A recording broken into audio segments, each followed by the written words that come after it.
First of all, thank you so much for having us. Right. Thank you for your time. Thank you. The first question I want to ask you is: we get the feeling that you never stop working lately, and we are thrilled about that. We're happy for you to have so much work. In recent years, you've continued working with Wes Anderson, with Robert Eggers. How are you feeling right now? How do you see the state of your career? I can't think about it. It's project by project. I am working a lot, and when I don't find good opportunities, I won't work. I don't work just to work, although I like working.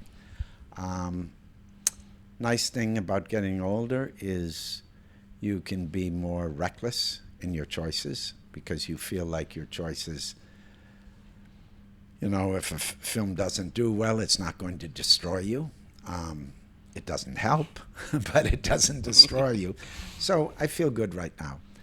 But at the same time, I must admit I'm getting older, so it's a little bit, there's some aspect of, we say, make hay while the sun shines, I see older actors sometimes, and I don't think of myself as that, but I'm getting there, and they don't have good opportunities. So I'm always eager to cast kind of a wide net, and I always have, to work in different kinds of films and work in different kinds of situations, different kinds of roles. And I think that's helped to, right now, give me lots of opportunities. So I hope that continues, and as long as I feel well and it interests me, I'll keep on going.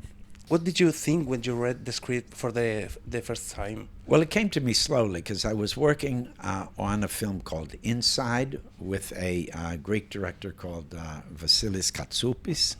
And the producer of that film was, at that point, securing the rights to the book, The Birthday Party, by this Greek author. And he told me about it while I was working on that film.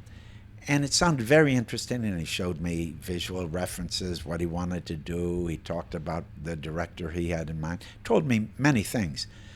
But I didn't think he was pitching it for me, because I didn't see myself in that world. But then when he got close to financing it and all that, he came to me and showed me the script and also introduced me to Miguel Ángel Jiménez, who I liked a great deal. And when I saw his movies, I thought, why don't I know him? I liked his movies very much, and I liked him. So it all kind of came together like that. But it's worth saying that initially when I was told the story, I thought there was no role for me. Because sometimes you think, oh, God, I'm so unlike the people, or I'm not from that world, But I'm always reminded, you look at something like Burt Lancaster and Leopardo, or even Marlon Brando in Godfather. There's nothing Italian about Marlon Brando. There's nothing that makes you think he could fit into that world. But he ended up, because of maybe he's not from that world, he had a different approach and kind of elevated and brought us a character that we hadn't exactly seen before. So that's always the hope, that sometimes it's an advantage not to have that be your life, and you go towards something that's not your life, and sometimes that makes you more flexible to imagine something that doesn't exist and actually make something original or something specific. In relation to this, Marcos is a kind of puppet master of some kind. How did you prepare to bring to life such a charismatic but also evil character? Do you like to rehearse? Do you like to be fresh on set?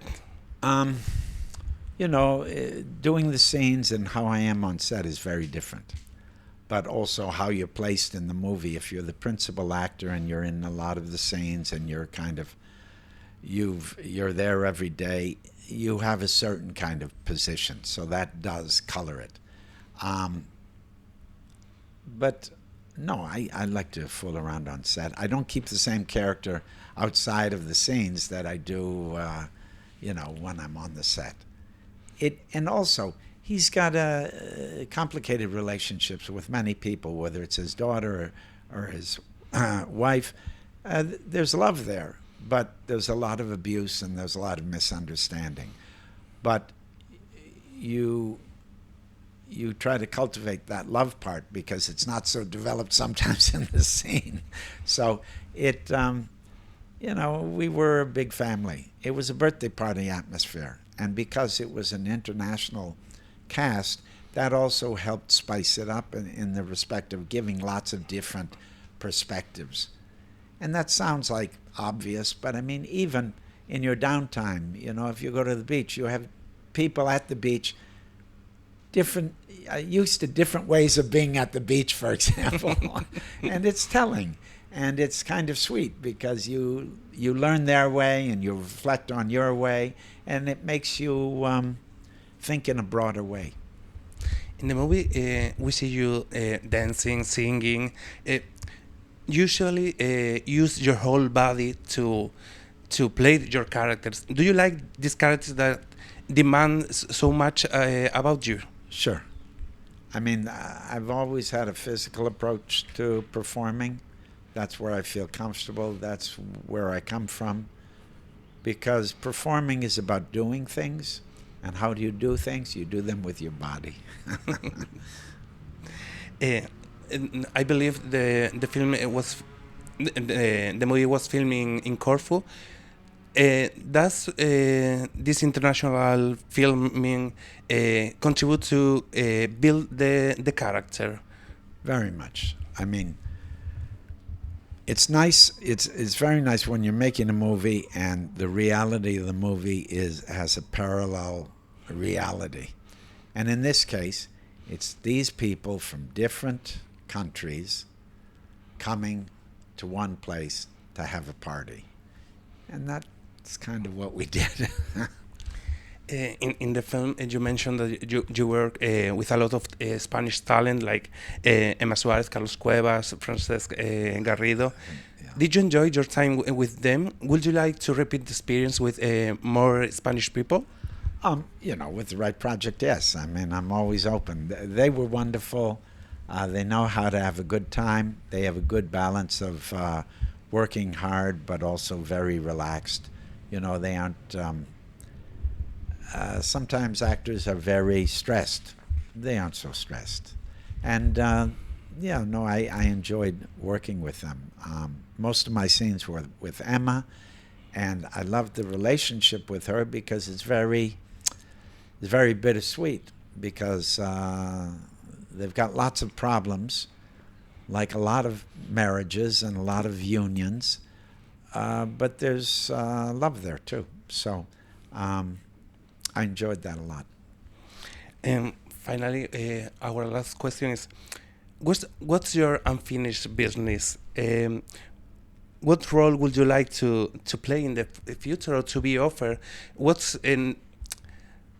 do you see in the future for Willem Dafoe? I don't think about it. I mean, I just want to keep doing the things that I like doing and have challenges, I just don't want to become corrupt, I want to keep it a little scary, a little fun, a little interesting, and, like that. And that'll guide me. It's always guided me, and I don't think that's going to change. So, but as far as roles, as far as situations, I don't know. Also, cinema is changing so fast. The world is changing so fast. Who knows? The day may come where I'm not drawn to it, I continue to do theater, and theater becomes more and more important to me. So we shall see. Okay. Okay. Thank you so much for your time. Enjoy the time in Barcelona. Okay. Thank you. Thank you so much. Yeah.